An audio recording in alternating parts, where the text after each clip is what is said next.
Hello and welcome to this Sonlight sponsored webinar on socialization. Is it really an issue? Today we want to talk about what often is considered to be a fairly hot topic issue when folks are considering the idea of homeschooling. Usually folks come up with a couple of main questions when the issue of homeschooling is raised. One is, am I even qualified to teach my kids? And number two is, what about socialization? My kids, if I keep them home to educate them, won't they be isolated, and how will they ever function in society? And so we want to look today at this issue of socialization, look at some statistics, offer some practical suggestions, and hopefully give you some ammunition or some answers for questions that might be raised as you consider homeschooling. And let me introduce who we are. My name is Judy, and I'm here today with a couple of good friends, Kelly and Jill. And ladies, why don't we just introduce ourselves here? I've been homeschooling for 16 plus years. My husband and I have 3 children. 2 are still in high school. 1 is in her second year of college.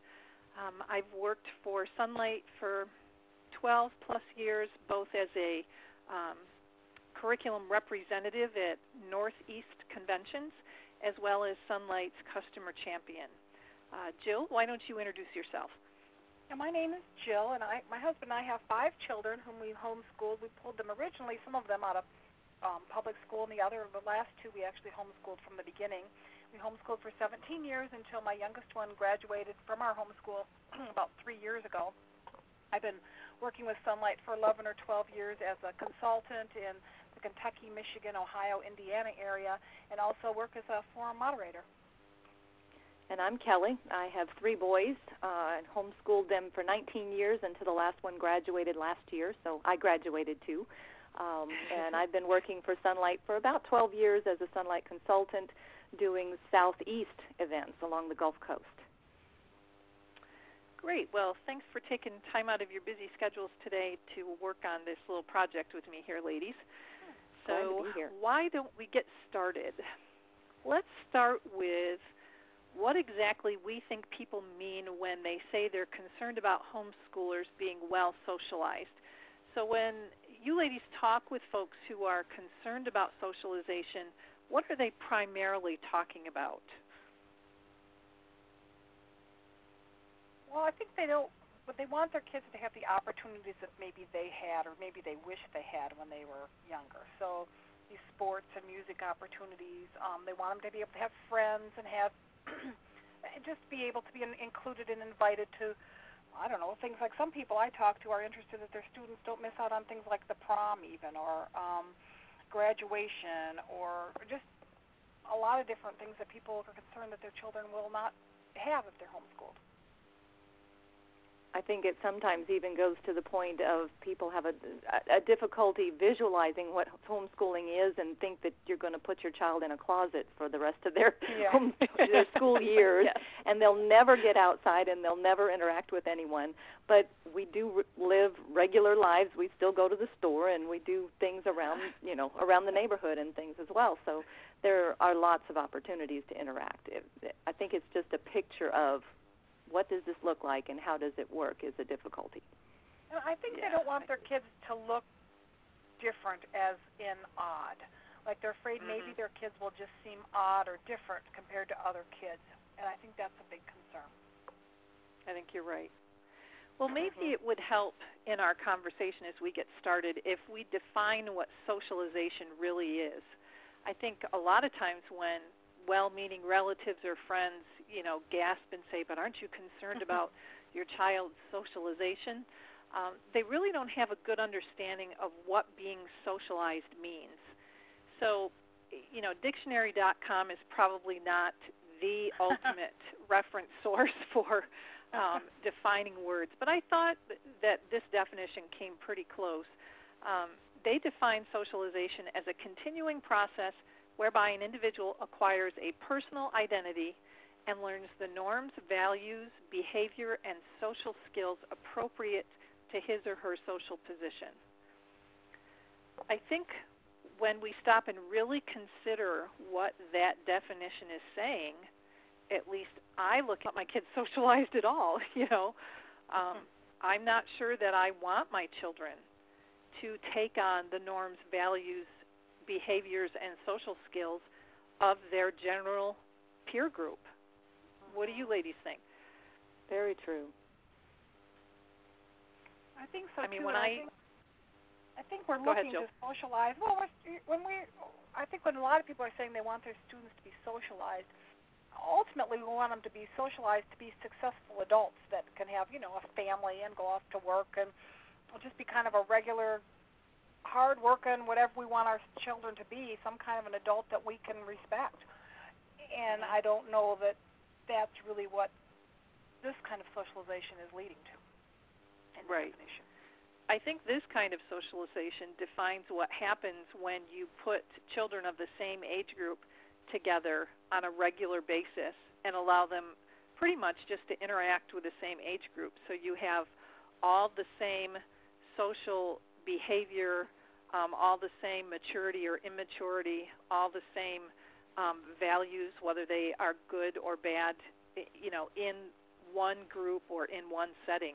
And it's very hard in my personal experience to break out of that group, to identify that perhaps this value or this norm is not what I want to have for my own life, but boy, how do I stand alone in the face of this very large peer group?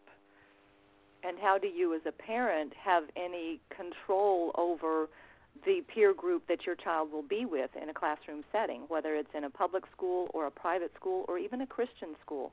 You can't presume that everyone in that classroom is going to have the same Christian values either. Exactly. Very good point.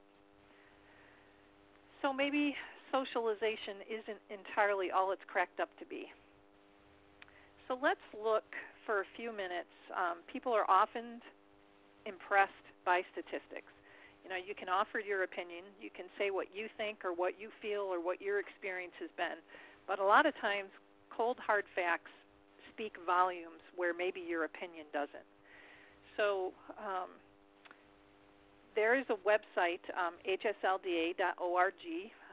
This is the Homeschool Legal Defense Association, and they commissioned a few years back a study of homeschoolers, where they are now kind of thing, and it looked at a wide range of topics, how homeschool students have done in the job market and how they're doing getting into colleges and so on and so forth. But the one part of this study that I was most interested in looking at today is the aspect of the study that had to do with socialization. And so we're going to kind of lay the groundwork for some of the statistics we want to look at today with a couple of quotes from that study. I found it interesting that Dr. Brian Ray noted in his Worldwide Guide to Homeschooling that today an estimated 1.6 to 2 million children are being taught at home by their parents. The number of families choosing to homeschool grows at an estimated annual rate of 7 to 15%. And noting that this was a quote from 2002, I did some extrapolation. First of all, you need to play math and make sure you're comparing apples to apples. So they're comparing the number of children and the number of families in the second sentence. So if you estimate conservatively three children to a family and extrapolate it out, I estimated that could put in our current year 920,000 to over 1 million families that are homeschooling. I just don't think that the general public has any comprehension of the number of homeschooling families there are in this nation. I agree. What an impact these things Yes. are going to be in the future and on the everything on society as the years go by. I know in my county they just did a survey thing, and I just read that 1 out of 17 students in my county is homeschooled, which I thought was a lot. Wow. Pretty high, high percentage. Yeah. And just as a side note, Dr. Brian Ray, who Kelly just quoted, is actually the individual who conducted this research study. So that's why we're offering some quotes that he had to share. So it also went on to say that the results of Dr. Ray's cutting-edge research, it diffuses long-held false criticisms of homeschooling, and it seems to indicate that homeschooling produces successful adults who are actively involved in their communities and who continue to value education for themselves and for their children. Sounds like the kind of kids that we want to raise. Mm-hmm. Yes. Ones that are involved in their communities, they value education. Sounds like great kind of kids. Doesn't sound like they're weird kids that have been kept in a closet, Kelly. No. Well, let's go move on and look at some of the statistics that he had to share. This is actually extrapolated from some of his materials, and you can find this particular chart on youcanhomeschool.org, which is affiliated with HSLDA. I don't know about you ladies, but this chart is very colorful, but what impressed me even more was just all the activities that homeschoolers seem to be involved in. A lot of time transferring in the car. Yes. Well, in the bottom, but it's obvious they're not isolated. No, that's and true. 98%, Very true. 98% are involved in 2 or more activities. I mean, right there, even if you just look down that very last bar, 98% involved in 2 or more activities. That's a lot. That's not kids that are just being kept at home away from everybody else and just kind of isolated. Right. Kids that are out there. Yeah. And I was just impressed with looking at the variety of things that are available out there for homeschoolers, you know, outside of things like music lessons and sports and scouting activities. I was just looking at things like volunteering and ministry opportunities and field trips and just interacting with other folks outside of the family. And, you know, I thought it's not even just this narrow, limited number of outlets that are available for homeschoolers. There is absolutely a wide, huge variety here. And I know, like with our kids, I was thinking this falls in the other, but I know our kids, about 3 of them had lawn services that they did, that they cut lawns and managed the money and had checking accounts and all that. One of them was babysat. So there's a lot of activities, too, where they're interacting with people of all different ages and all different capacities, even in business capacity. Our homeschool kids are doing that, too. And I think the thing that impresses me about one of the benefits of homeschooling is there are a number of opportunities for homeschool kids that aren't available to kids who are in a more formal classroom setting all day long, because homeschoolers have the ability to flex their schedules, to rearrange things, so perhaps a student can take opportunity of volunteer activities that perhaps occur earlier in the day, or don't have to worry about it conflicting with school hours. I know our children have all been required to have some sort of volunteer experience in their high school years, and it's just been interesting to see how wide and varied those opportunities have been, simply because we homeschooled and we were more flexible than kids who were restricted to just being able to do that kind of thing on the weekend. Mm-hmm. I think that's true, too. And I know, like my daughter, at one point, she held classes. She thought of things that she was good at. She was 12 or 13, thought of things she was good at. And then she actually organized classes for younger homeschool girls to come together at our house in the afternoon, and she would teach them things like knitting and cake decorating and those kind of things. So it was kind of a neat interaction in putting her in a position where she was learning how to be a leader and how to be more in that adult position, but still under my watchful eye, which I think homeschool kids get a lot of chances for that. Well, let's move on and look at some other interesting information we found. J. Gary Knowles, who is a University of Toronto researcher, has found that homeschoolers are more self-reliant and focused. They're able to move into adulthood with a much better sense of self and have a very good sense as to what they want to do, he said. And here's the portion of his quote that just always strikes me every time I read this. Where did we ever get the idea that 2,000 13-year-olds were the ideal people with which to socialize other 13-year-olds? Yeah. I think this goes back to what we were talking about a little bit earlier. Why would you put, even if it's not 2,000, why would you put 35 or 40 kids all the same age in one classroom setting and expect that that's the optimum setting for which to socialize those kids? It just doesn't logically make sense to me. Doesn't make any sense. It's really in fact, for it's kind of scary. Yes. It is, because you think if you even go back, like, 100 years ago, back to the one-room schoolhouse, and everybody thought that seemed real normal, and you had everybody from the same family was in the same classroom, basically. You kind of split them up into little areas of their different abilities to learn, but then the older kids played with the younger kids and mentored them and helped them, and that was just a real norm. And now that's seen as something weird, and that you got to keep everybody the same age altogether. Things have really changed. Yes, they have. And I think a lot of times the struggles that we look at, especially among teenagers, we talk about things, or people write magazine articles, or there's news reports on peer dependency and peer pressure and having to conform to our peers. And when you stop and think about it, where did that come from? Well, that comes from a long period of time, 12 or 13 years of your growing up in always being within the same peer group and always having to learn to depend on finding answers from other people your own age. Just who are as really lost as you are. Exactly. Exactly. Seems to have created more problems than it has solved them, I think.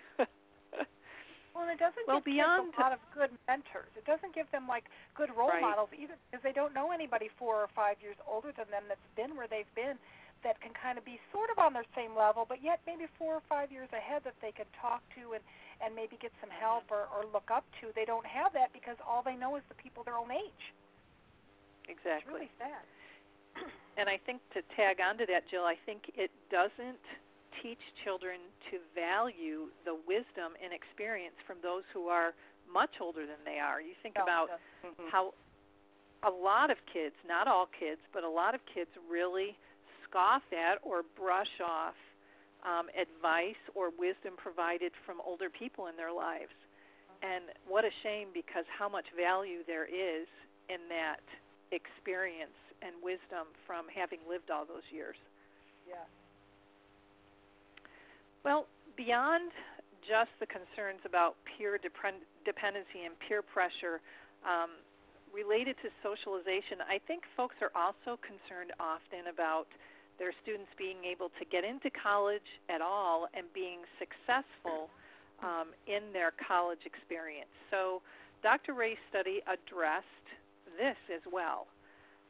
And he found that over 74% of home-educated adults ages 18 to 24 have taken college-level courses, compared to 46% of the general United States population.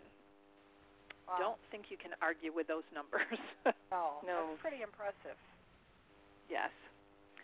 And I know you ladies all have kids who have had college experience. Have you found that your children were successful in relating to professors, interacting with other students, whether it was in a dorm or in a classroom or whatever?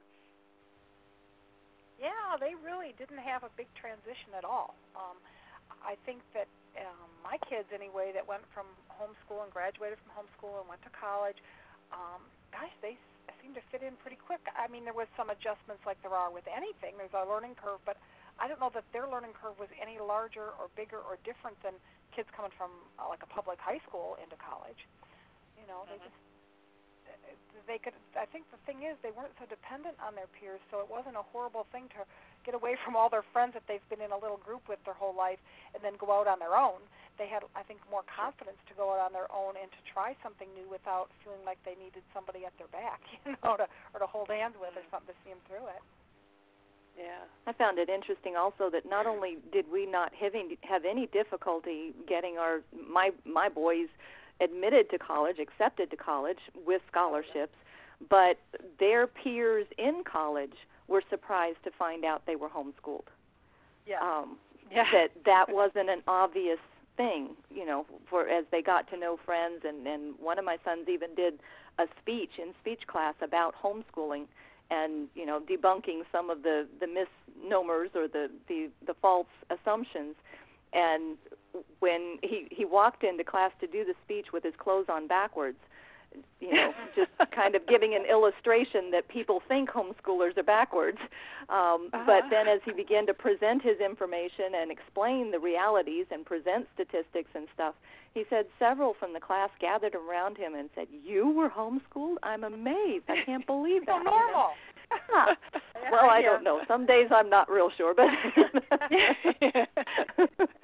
it's funny. My oldest daughter, her freshman year in college, she had made an appointment with the Office of Career Development at the school, and she had to fill out a survey prior to meeting with a counselor, just to kind of get some idea of where she was headed and how she could structure her college experience.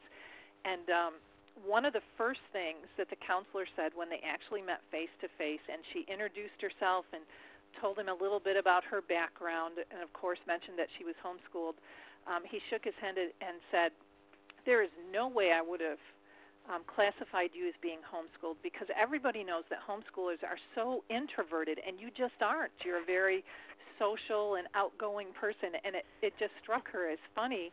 And she told me she laughed and said, "Well, hopefully, I have debunked that myth and have proven to you that that's just not true."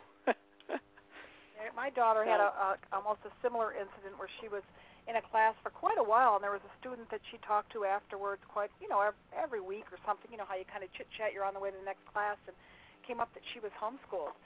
And this guy backed up about 3 steps, and he looked at her, and he says, "What about socialization?" And she looked at him and said, "I don't know, you tell me, you're talking to me, what do you think?"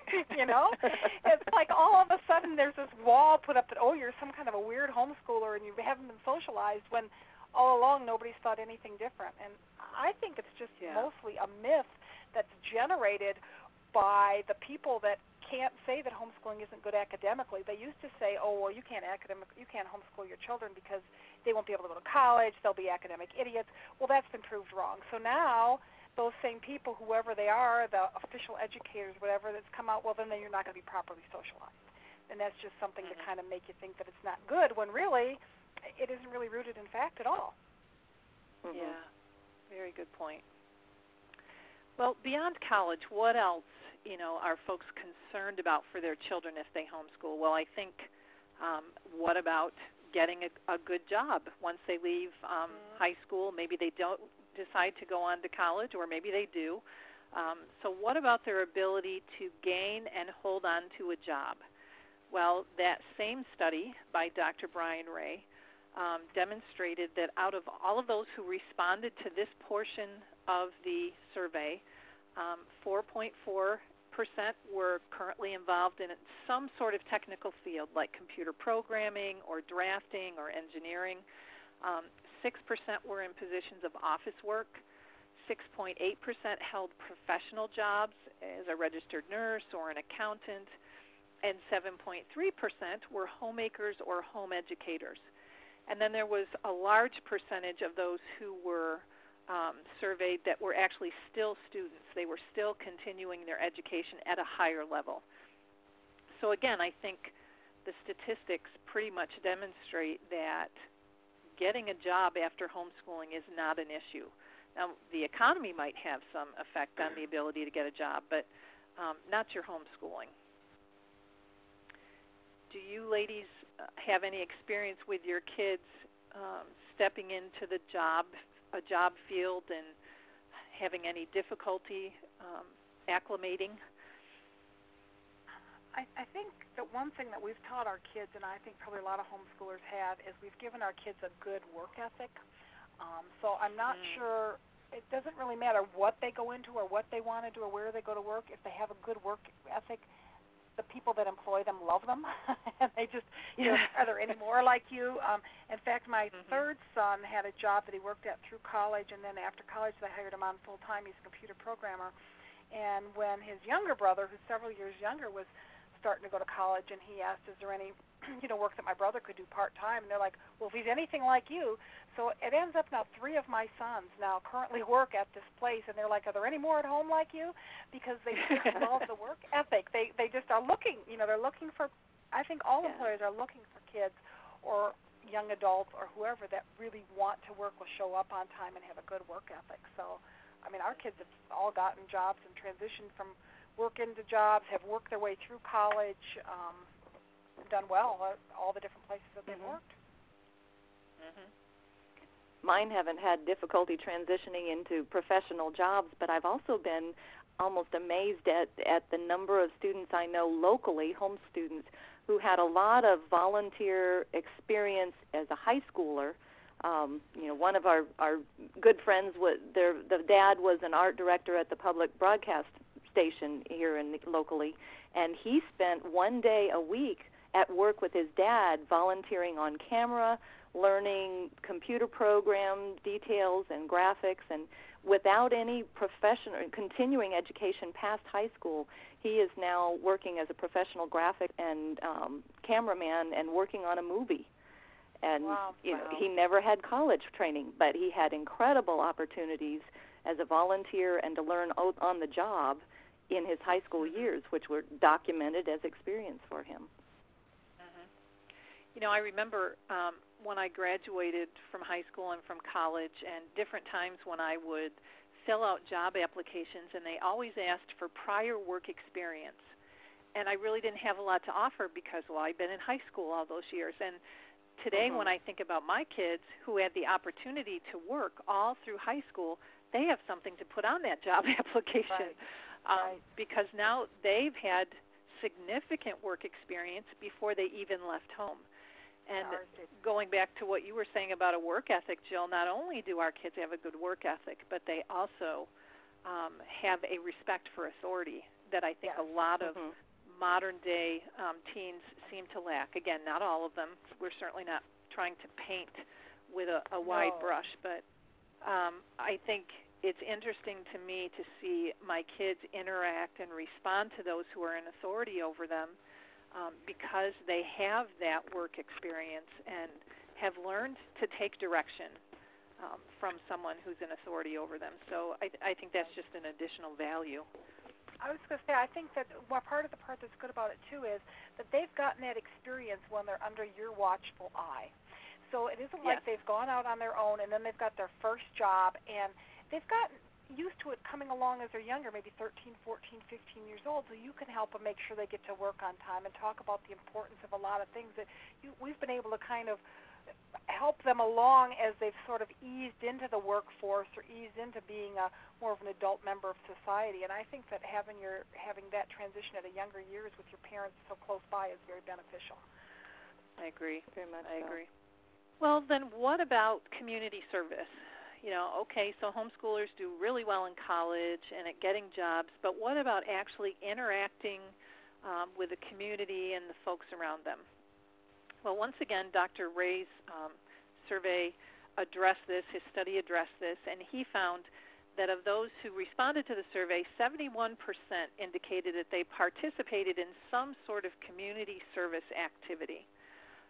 88% indicated that they were members of a church or some community organization. And this next one I found very interesting. 98.4% said they felt that they could legitimately, easily write a letter to a government official clearly stating their opinion on some matter. So in other words, they felt that they could interact and participate in government and be successful at doing so. So what do you ladies think about these statistics? I think that's very telling. I think that it shows that homeschoolers weren't raised in a vacuum in a little closet somewhere, as Kelly said at the beginning, with no idea of how to interact or socialize or get along in society. Apparently they're doing awesome getting along in society and actively participating and making society a better place. I would be interested to compare the similar statistics of those that are typically in a classroom. I don't think it would be as high. Could be not. I agree. Did you guys find that your kids had opportunities for community service, even though they were homeschooled? Oh, yeah. Ours did, and mine didn't do as much community service as you did. Yours did, Judy's. Mine did more, my kids did more work for pay opportunities, and a lot of those they felt were in the ambassador missionary sort of way because they would work in places where they could be a great influence on where they worked, but they didn't do a lot of as much as I think your kids did. But I know, like my one daughter who graduated, who's now graduated from college actually, she's recently done like 40 hours of training, and she's now a court-appointed advocate for children. And she actually goes and visits with families that are in trouble. This is just as a volunteer, and works through the court system to help to make sure that they're in the best places they should be. So although she didn't do a lot of volunteering younger, I think as an adult she's doing a lot of community service. Mm-hmm. Well, and as you had alluded to earlier, Judy, homeschool students have more flexibility and availability for community service. Right. You know, the opportunity during the daytime to participate in programs and projects around the community. My boys did a lot of volunteer work at our local library, whether it was in story time or shelving books and things like that. That they would go and be a part of the library system. And though we never took part in it, there are many opportunities for homeschoolers to be involved in local government. And I think that it's just awesome that those opportunities exist for kids who have a bent or a desire or a passion about being involved in government and making a difference there as well. So certainly lots of homeschoolers are making an impact on their community in one fashion or another. And I think, too, they've been raised with, I was just going to say, since they've been raised with so many different age groups, and they're used to getting along with kids of all different ages, usually most homeschoolers are, I know that my kids have felt like when they've done community service, they've been able to do it with kids of a lot of different ages that they can identify with very well, which I'm not sure they would have been able to do that if we would have had our, 2,000 students, 2,000 eighth graders all together, or whatever that was at the beginning. Good point. So we certainly haven't exhausted the statistics that are out there, but hopefully we've offered enough that it gives a good foundation for folks to be able to talk legitimately about how well homeschoolers are socialized. So let's move on, ladies, and let's look at what exactly is our goal for socialization. Why would we want our children to be well socialized, and what might that involve? Because, if you're going to accomplish something, you always need to set a goal. So what were your goals as you were raising your kids in your homeschool when it came to socialization? I think you've got them up there, Judy. To be good family members and productive members of society, to be adults that we would, like to be a neighbor with, someone who's a good neighbor, and they would be ambassadors for Christ wherever they go. I think all those things that you've got up there are things that were really my goals with my kids. I don't think I called it socialization at that point, but no, that was a goal for our family and for their ability to move into what might be an unfamiliar situation, like you've got here, that without feeling nervous and unsure of themselves. They could walk in confidently and just ask directions, where am I going next? But I think totally from a selfish viewpoint, one of the things that my husband and I have considered as we have raised our children is, I want to raise children who can someday take care of me, who, like we have right here, to be good family members. I want to know that someday as I get older and perhaps develop needs and am unable to care for myself, that my children have grown up in a setting where they have seen the example set that it is indeed a good thing to be a good family member and to care for one another and to sacrifice for one another. So that's even maybe a little different slant on some of what we've got here, but certainly I think a legitimate one. And they've had a lot of practice because they've been home and they've had a lot of practice helping with younger siblings or helping with an older relative in the home or whatever it would be. They've had good role models and good practice so that it isn't something unfamiliar to them as they go into adulthood. Right. Yeah. And in our particular family setting, we actually have, a multi-generational setting here with older parents, and then my husband and I, and then our children. So they have many opportunities to see what that looks like on a day-to-day basis. Well, we talked a little bit earlier about the definition of socialization, and I think sometimes it does help us when we're talking and answering people's concerns about socialization to look at some of the myths that are associated with socialization and why it really is not as big an issue as some people would like to make it out to be. And here's a couple, three, that we talked about as we were putting this webinar together. Maybe you ladies could expound a little bit on what we've shared here and what your experience has been as you've talked to folks about this issue of socialization. One of the things that really jumped out at me, because when we started homeschooling, I brought my oldest one home out of the classroom and started with my second one, as we went from there. And I had been concerned about this. Actually, my son's teacher, when I told her our plans, that was her first question, was what about the socialization? And so I explored and talked to other homeschool families, and one father explained it so well to me, where he said, the challenge with socialization is they're not looking at the reverse side of it, the fact that your child spends 8 hours in a classroom with children all his age. And then who does he look to spend time with when he comes home from that classroom? He wants to go back out with all kids his own age in his neighborhood and spend more time playing, so that he minimizes the time spent with expanded age ranges and family. And as a result, they tend to think that younger siblings can't play what they're playing, can't do what they're doing. And very quickly, when we started homeschooling, I discovered that my boys are all 4 years apart, so we've got quite an age spread. But oldest one found out little brother was not only very available to play, because he didn't come home from school with a lot of homework, but by golly, he could do a lot of things, maybe not at the same speed. But within a few months of starting the homeschooling, he had shifted gears and was adjusting to including little brother more often, and actually defending him with the neighborhood children that, yeah, he can do this. Come on, bring him along. And I found that was being reversed because he was beginning to spend more time and see the age range was doable. Yep.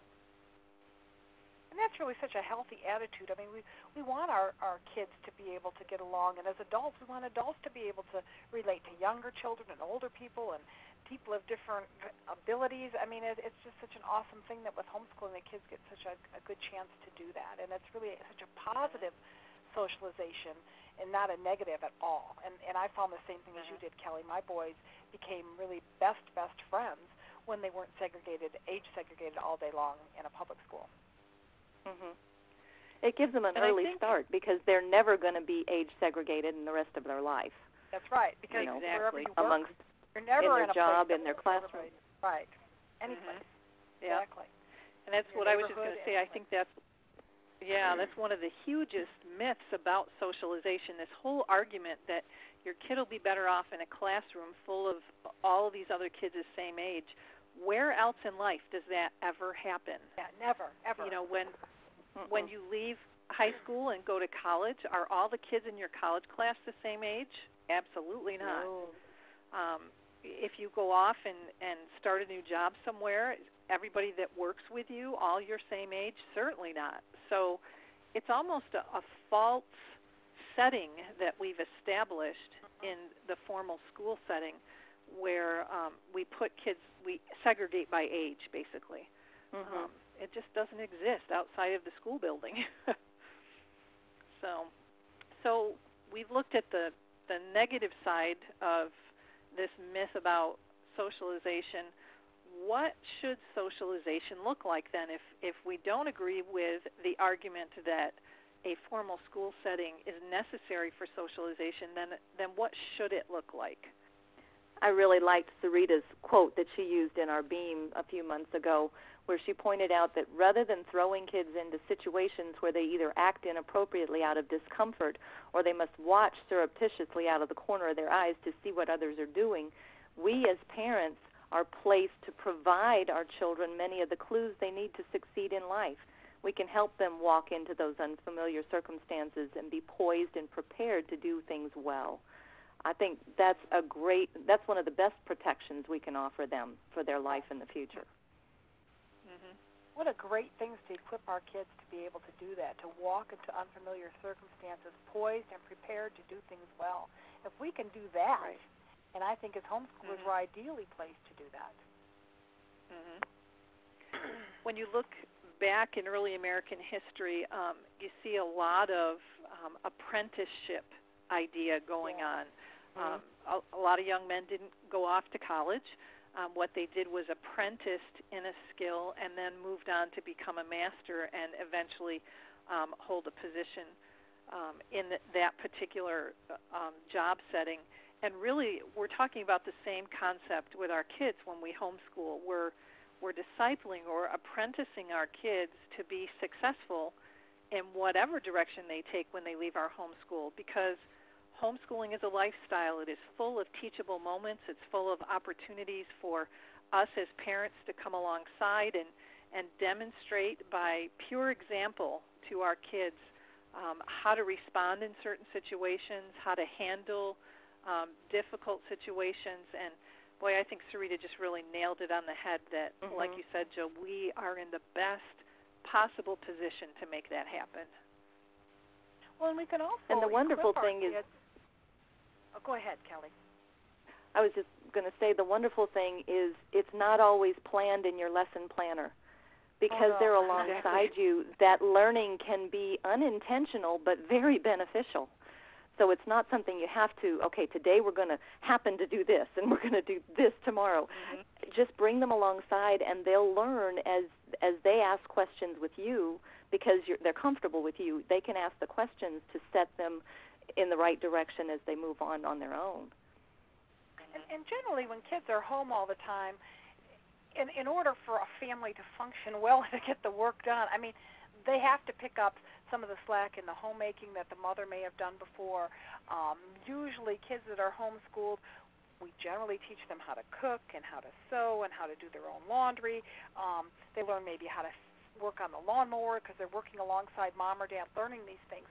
And those kind of things that we're equipping them for when they go off into their adulthood life, it's just great if they already know how to do it. They don't have that huge learning curve of not knowing how to do anything, or everything's overwhelming. Like, I mean, I know lots of people when they got married, they didn't know how to cook or they didn't know how to do their laundry or anything. Our kids can go ahead with confidence because they have so many of those skills under their belt because they've been home and they've worked alongside of us. And I think that's just really very helpful to them as they go through their life. In fact, my daughter-in-law came to me on their first anniversary. My oldest son is married, and on their first anniversary, she came to me and said, "Thank you. You gave me a gift," because my son is comfortable with the household chores, cooking, and he doesn't hesitate to help. And she views that as a tremendous gift.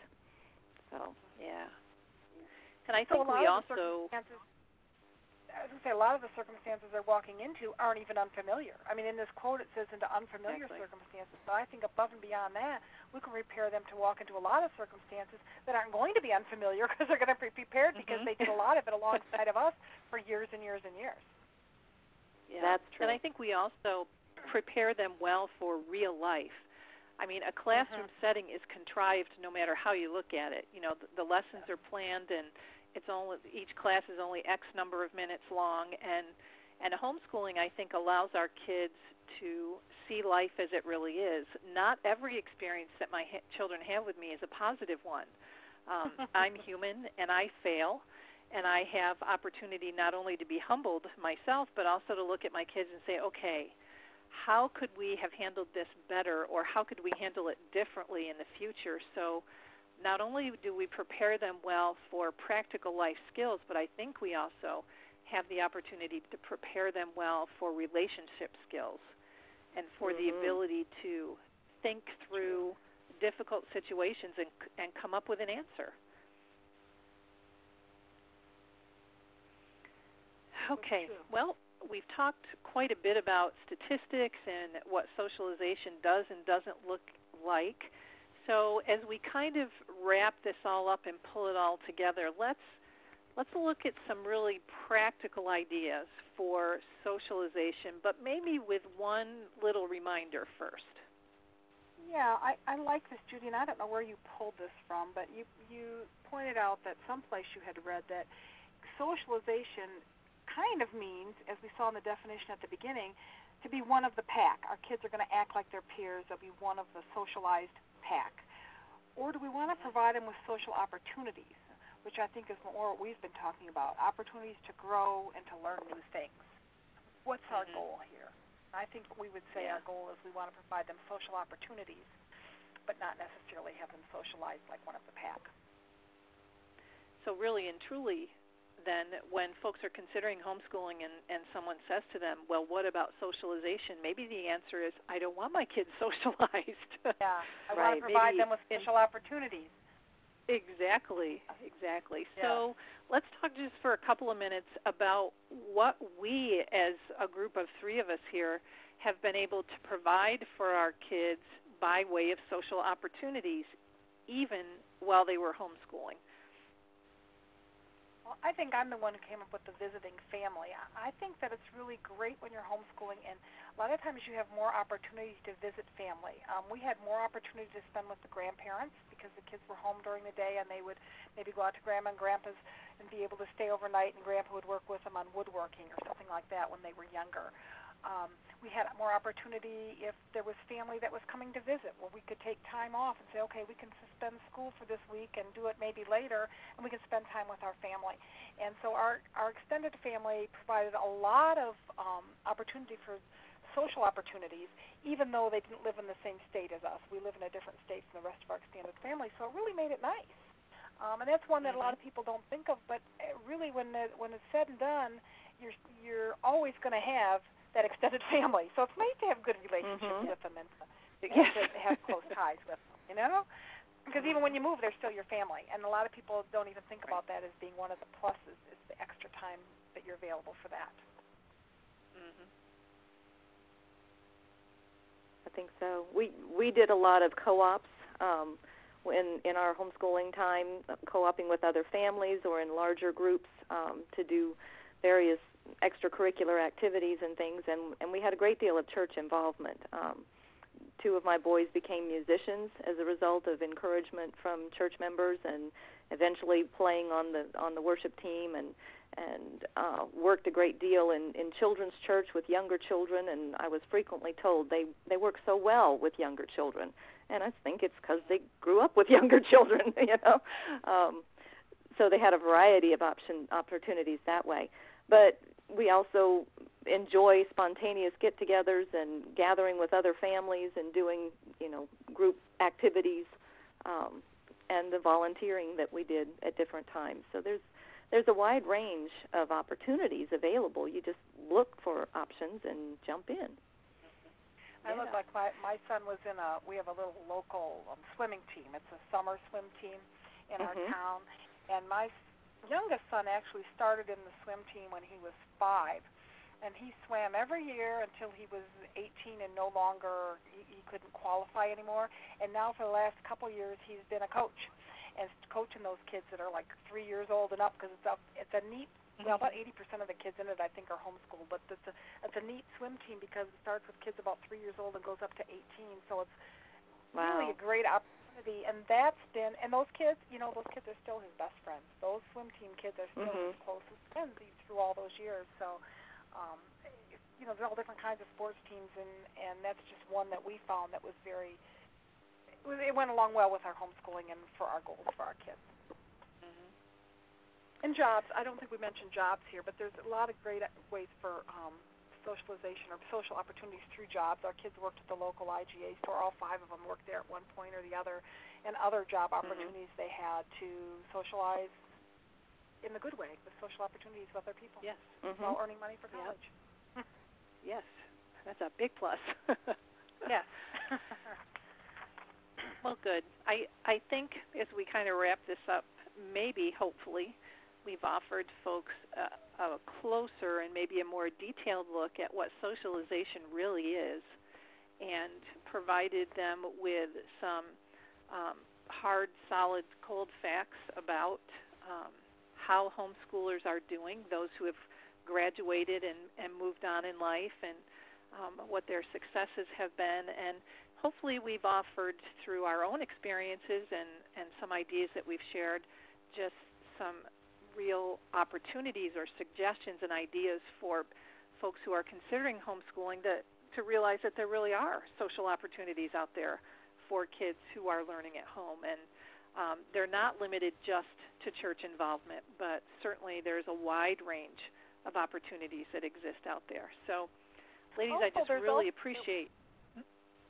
We didn't mention too is along with it that we forgot to mention is that in many communities, including I think all three of our communities that we've talked about, there are graduation ceremonies that homeschoolers go through. There are a lot of times opportunities for prom and musical groups and a lot of things that people think they're missing through homeschooling and sports groups and what have you. Many homeschool groups now are offering these things, and they are available in many places. So absolutely, you don't have to really necessarily give them up just because you're homeschooling. Yes. Yeah, that's a good point. I'm glad you brought that up. So, ladies, thank you again. It's been a pleasure as usual, and I'm sure that we'll be meeting again to do some future Sonlight-produced webinars.